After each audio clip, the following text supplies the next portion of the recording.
Wanting to upgrade to a bigger property but you're concerned about the huge stress that comes with it? Hi everyone, this is Eunice and welcome back to my channel.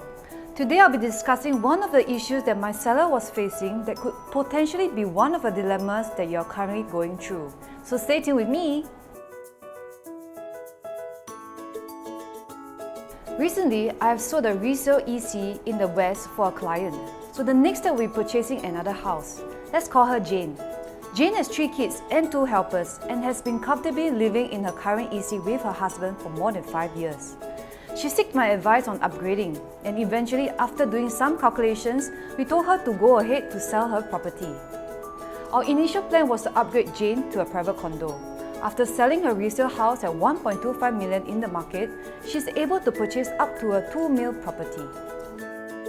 At her current age of 45 years old, with a 75% loan of $1.5 million, her bank loan installment will come out to be $7,575 at an interest rate of 2%. She voiced her concerns about the new monthly installment together with daily expenses might be too stressful for her and her husband, and asked if downgrading to a HDB might be better. Question: is this something that some of you are facing?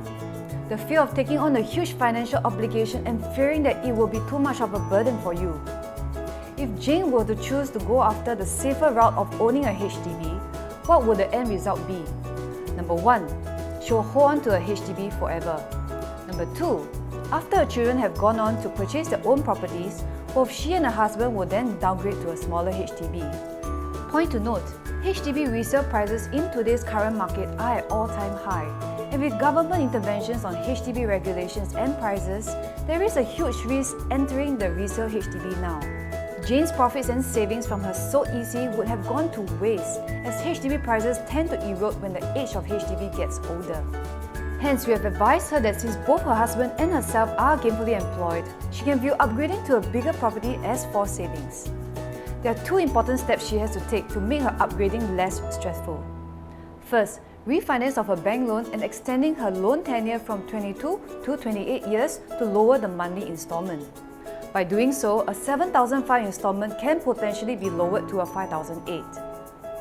Secondly, using their combined monthly incoming CPF of $2,003, and if both of them can fork out $1,500 each from their own income, and the remaining $500 per month from the reserve funds of $150,000, the reserve funds can act as a buffer and service the bank loan installment for the next 300 months.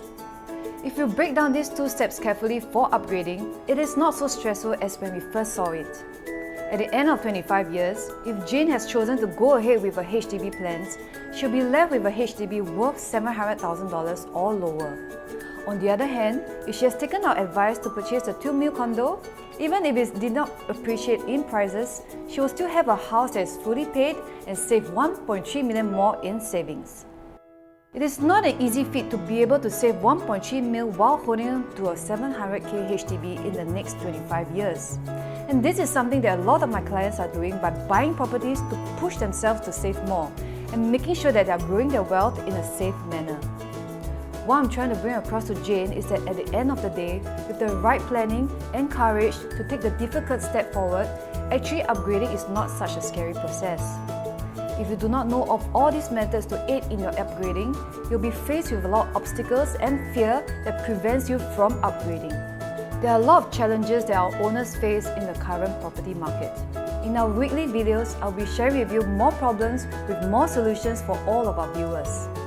If you would like to know more on how to overcome some of the issues you're currently facing, feel free to drop me or Alex at the contacts shown below. See you soon!